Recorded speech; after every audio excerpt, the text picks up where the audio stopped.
Hello and welcome to the Claret Blue podcast. Something a little bit different today. It's just one of those pinch yourself moments, I'm sure. John, have you had much sleep since last night? Or the night before when this video goes out? I didn't have much sleep last night, no. No, it was a very late finish. But, I had so much adrenaline, at least in the stadium. I think everyone knew who we were going through as soon as the Bruges right back got that red card. But even after the game, it was just seeing our crest with another 7, and it being Champions League last 8. Sorry, it's not Conference League, it's not Europa League, it's the Champions League. It's the best competition you could possibly be in. So yeah, to be among the final 8 teams is it's remarkable. And as I say, although I think we probably expected it, the feeling that I had afterwards was still it wasn't the kind of euphoria of oh my god, we've done it. It was more wow, you just sort of take a step back and think that's an incredible achievement, especially from where we were, a few years ago. This has been a rapid rise, really quick, that we've come to the top of the European football. So yeah, incredibly proud of where the club's got itself to. Yeah, and for those that are watching, we've both now got our free scarves up in the background.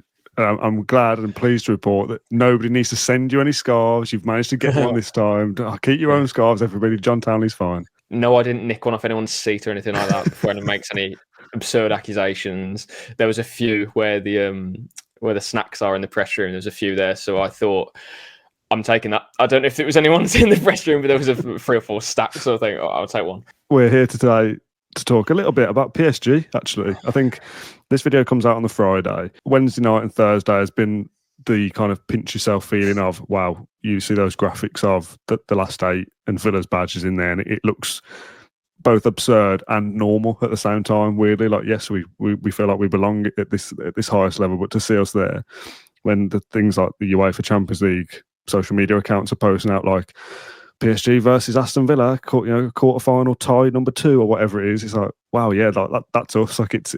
And that's kind of the overriding emotion I've had since full time of we have achieved something just to get to this level. And fans of other clubs that do this year in, year out probably think, this is an achievement. You haven't done anything yet. You've won a round of 16 game. But for us, as you said, the rise that we've had. So I've kind of had that feeling of the appreciation maybe of, oh, wow, we actually have done something here. Now I feel like it's time to turn our attention forwards to PSG instead. Stop reflecting on Wednesday. Let's look ahead. The game is obviously not for another 3-4 weeks. Obviously, this big break that Villa have coming up. And this isn't a match preview because obviously we'll do that nearer the time. But PSG, John, we're playing PSG home and away in 2 legs for a place in the semi-final of the Champions League. This is the stuff that you worked so hard for last season to get top 4. This is why it's games like this. Yeah, and I remember when the draw was being made, and I was genuinely gutted to get Liverpool.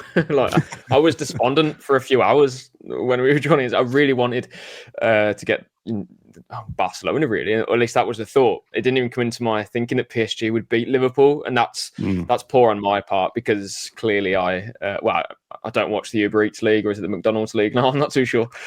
But clearly a very good side. Beforehand, I said, well, an ideal situation is PSG beat Liverpool and Atletico beat Real Madrid, and that's Villa's probably the best pathway to the final, which is mental to even be thinking along those lines. So I can't now be sitting here and saying, oh, I'd rather be playing Liverpool. So yeah, listen, PSG have, they just about got into the knockouts, really. They were struggling. There was fixture with Man City, weren't they? Fully deserved to be in the quarterfinals, of course, because Liverpool are, or were, as Emery said yesterday. It made me laugh a bit. Emery said they played the best team in Europe before today, or before this week, and I laughed a little. I don't know why.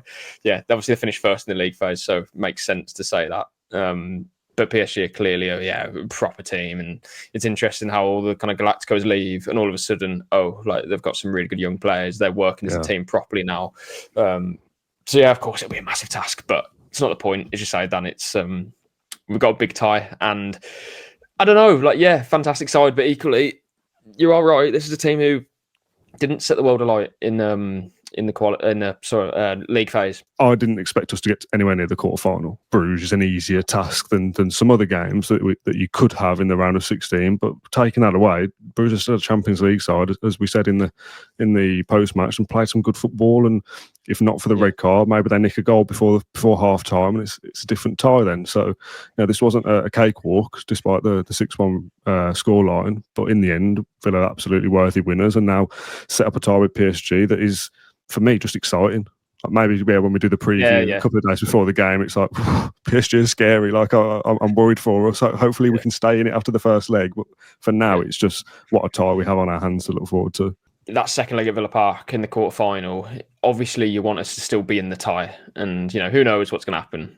But whatever happens at Villa Park, I think you're going to feel pride, whatever, because we've come this far already. So it just does feel like, I want to say a free hit, because now we're here, why not try and win the thing? Like, that will be what Unai Emery's thinking. And the players, by the way, like, they're not talking as if like, oh, we're going to go there and enjoy ourselves. Like Ming said, we'll do that, but also we have firepower. We can cause problems. And McGinn said he wants to write his name in the history book. So the mentality among the players, and by the way, Asensio and Rashford coming in, they're not coming in just to have a nice time. Firstly, Rashford played really well in the game for Man United against PSG previously, so he's been there and done that. PSG own Marco Asensio, like they pay his wages. So, these players aren't coming here and thinking, oh my God, we're going to Paris and playing PSG. Emery managed the club and won trophies there. So this isn't we're not going to kind of be dazzled by the lights of Paris as such. Yeah, it's going to be a situation where we're going to try and show a good account of ourselves. I saw heard somebody on the radio, rather, I think it was TalkSport, saying that this isn't kind of or the Villa's approach going into that game against PSG won't be plucky FA Cup underdogs going away to a Premier League side and being, if we lose the game by a couple of goals, we'll have done well, because it's just the occasion that matters. Go to PSG, hoping to get a result and bring them back to Villa Park and beat them in the second leg. That will be Villa's intention. However dirty and horrible the first leg has to be to secure that, who cares? I'd snap your hand off for a disgusting 0-0 away at Paris. Oh God, yeah. Would you take a 1-0 defeat? I know that might sound crazy. 100%, yeah. I think if there's only one goal in it, I think I'd but I snap your hand off for a 1-0 defeat. Obviously not, because it sounds silly, but yeah.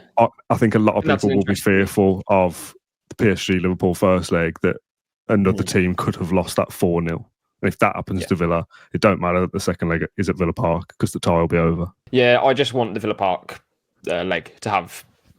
I want us to still be in the tie after the first leg. So who knows what's going to happen at Villa Park? We've seen the power at Villa Park a lot under Unai Emery. We've lost twice this season in all competitions at Villa Park. So I wouldn't be like the tie is done. No. I think anything over 2 goals would be a bit of a blow. That would be a mountain to climb, really. But you just want it to be at the start of that game. Everyone's giving it everything, not just because it's potentially the last game in the Champions League, but because we can win this and get to the get to a semi-final of the Champions League. Which, I know the thought of playing for a semi-final, like in my head at the moment, we're playing PSG, and that's almost that's it. You're playing PSG. Wow, you're playing to get into the final 4 of the Champions League. It's boggles my mind, really. But here we are, and as I say, Emery will be having a plan to do this in a weird way.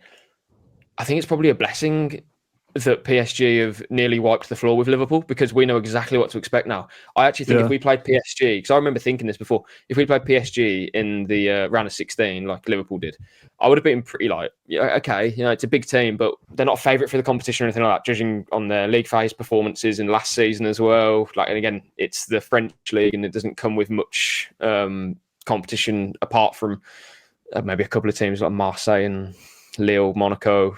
But I just felt like a Villa against PSG before I saw them against Liverpool. Yeah, okay. Like if we have to play them, we'll have to play them. But obviously that's completely flipped now because of what they did against Liverpool. So it is. In a way, I think that's probably a good thing. We are not going there. I mean, it sounds mental to say, but we're not underestimating them whatsoever. We know exactly what we're going to be in for. So I think that's a good thing. It is crazy how the perception changes. I saw some comments on the post-match for Bruges saying, when we did got involved in the debates of who would we want to play if we get through, would you rather Liverpool or PSG, the sexy European side away from home and the trip that comes with it, or the team that we play twice a year, every year for however many years in a row, and everyone kind of leaned towards, well, I want to play PSG. We're playing in the Champions League in European football to play European sides. First leg comes round and PSG batter Liverpool despite losing the game. It's, actually, you know what? I think I'd rather play Liverpool because I think we might beat them. But that's just off a 2-legged game that PSG looked good. they were no great shakes in the league phase. Like their Champions League campaign as a whole hasn't been very good. We would take evidence from that to say, well, they can be beat, and Villa can beat teams. Clean sheets at home. I've only conceded 2 goals in the Champions League at Villa Park in the Celtic game. I think we've won 7 of the 10 games that we've played, if that's right. 7 out of 10. 7 out of 10, 9 goals scored. Yeah, 5 clean sheets. It's a good record that we have in Europe, and PSG have been good in the knockouts, but so far in their entire campaign, they've not been as good as Villa. So I'm not suggesting that we're favourites for the tie, but like I said, I'm not going into this as plucky underdogs. Let's just see what happens. When we get round to doing our match preview, I'll be predicting Villa to get to the semi-final. Of course I will. Did I predict Villa to get to the semi-final? I think I did. Yeah, we both had Liverpool to beat PSG. I was very tempted to pick PSG in our predictions video. You had a semi-final against Real Madrid, and I had Liverpool beating us in the quarter-final comfortably, like Jamie Carragher said. Yeah, a bit of an embarrassing video that's turned out for Cara. Yeah, what you touched on there, that was, again, kind of encapsulates my feelings of like, this feels like a point where, I don't know how to say it because it kind of exposes us not being used to winning things in our Villa lifetime, but it feels like we've finished, how do I put it? Like we've completed everything that we thought we would in the Champions League to this stage. So it felt to me like, oh, I'm just going to look back at what we've done. But after doing that, that's given me energy, like you said there, Dan, to actually think, well, PSG will be looking at us and thinking, that's quite a good team. Like, forget the league. Forget it. In the Champions League, in Europe, with Unai Emery, of course, who PSG obviously know very well. We've 5 out of 10 clean sheets, 10 out of 10 wins, 19 goals scored. We've blown some teams away. Still had difficult games. Juventus, Bayern, Leipzig away. Juventus. Yeah, we really should have. Yeah, for sure. So PSG, I'm sure, won't be underestimating us either. But this is going to be a completely different game to what Liverpool gave them. So it will be interesting to see how they kind of face off against us. The only thing I would say is that, of course, in every game that they play in the league, they're the favourite. I said in my walk and talk, I'll never forget the start of the games when the players walk out, not just when the music's on, but beforehand with the tifo, with obviously the scarves, with the banners, all sorts of things. And shout out to the 1897 group who have done lots of fundraisers for helping improve the atmosphere at Villa Park and different things. And they've played a key role in what we're seeing in these Champions League nights. And again, they're unforgettable, really. The fireworks, the whole lot, the display, so that is a massive tick for me. It's one of the things that I just won't forget because of all the pictures and all the videos and all that stuff. It really marks it as an event, I think. So, yeah, I just wanted to quickly mention that. I think there's one extra thing there that we didn't touch on the post-match. Apart from all like the, I don't mean this in a disrespectful way. Anyone who's seen the post-match is that me and Matt were very kind of appreciative of all the fanfare, if you like. But right from the manufactured stuff of the tifos and the flags and the scarves and whatever else, the crowd is something that obviously can't be controlled externally by the club. There's not many games these days across modern football. My dad actually said this was a thing that used to be when stadiums were standing only. You were in early because you wanted to get your spot. You don't now because you've got your seat. But there aren't many games these days where there is singing pre-game. You don't get that against Brentford at home in the Premier League because it's just a different level, and that's what elevates it as well. Yes, all the other stuff the club do is great, but having the fans know that this is a big deal and we're going to make it a big deal. If there is still something on that second leg, which I think, again, touch wood, cross everything, there is, that would be an unbelievable atmosphere in that second leg. Probably one of the best of a generation. I think one of the loudest times I've heard Villa Park would probably be when the players were walking out against Bayern. It just felt like everyone was just screaming. I'll never forget that Bayern game. Like I was like, bloody hell, I got a little bit scared, to be honest. Like it was never heard anything like that at Villa Park, and especially in that moment as well. Like it wasn't a goal or anything like that where it's a different kind of cheer, but that was just like screaming the team on. Like it was just pure passion and like, we're back. We can have that again. And it will be louder than Bayern, I think, because that is a chance for the bloody semi-finals of the Champions League, which then, of course, would mean you get that Villa Park. Madrid. Yeah, and you get it again, the Villa Park second leg. Oh my God, to get to a final, like let's not. I'm not doing that. I'm not doing that. Let's not do that. Just the thought of having that atmosphere and that moment at the start of the game.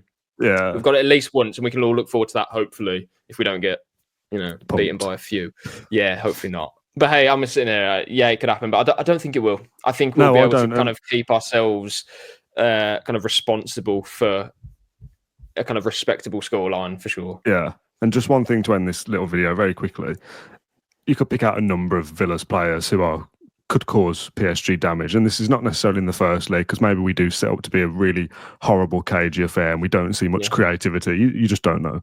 But to hurt PSG, if Villa were to go through to the semi-final, obviously Emery speaks for himself. Very, very. Was he playing? From the players' perspective, I think you can look at two ends to not go through potentially 11 players. The importance of Emery Martinez is obviously absolutely crucial in France as a nice little storyline narrative on the side. Yeah. They obviously hate him because of the World Cup. For those that don't know, he will love that, especially in the first leg. Imagine if he gets a clean sheet at PSG. I love it. But the other going forward the other way, as mad as it is, Marco Asensio will cause PSG, the club he's paid his wage by and still on their books, he could cause them serious damage. Like, this is a seriously world-class, unbelievable talent, a Champions League cheat code. I called him on the post-match, just bring him on, score goals, just like that, like it's nothing. His movement, all those things, whatever PSG are doing, if we do get a chance and someone like Asensio is in the right area, he can cause damage. And as mad as it is that that's a player that they own and it feels like that shouldn't be allowed, it is. Those two positions of the pitch will be crucial. PSG are probably the favourites, right? But Villa have got some things in their arsenal that PSG should be worried about. Yeah, and it just, the more we talk about it, the more you feel like PSG have got to be on top form to get past this. Still. Do you know what I mean? Like, I think it's a lot of neutrals maybe look at this and just think, PSG will win that.